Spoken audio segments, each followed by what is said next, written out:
7 degrees Fahrenheit. Feels like a heat wave. Feels like 30 or 40 degrees.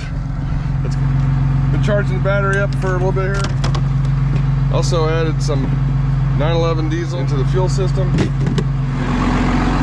Let's see what we got here.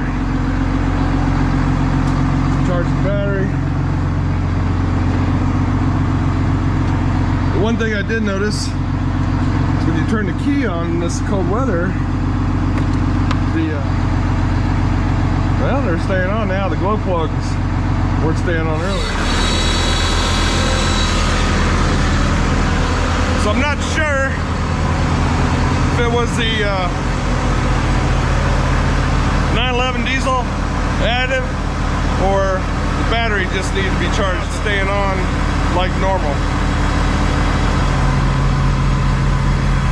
So we'll go with the battery. Have a good strong battery.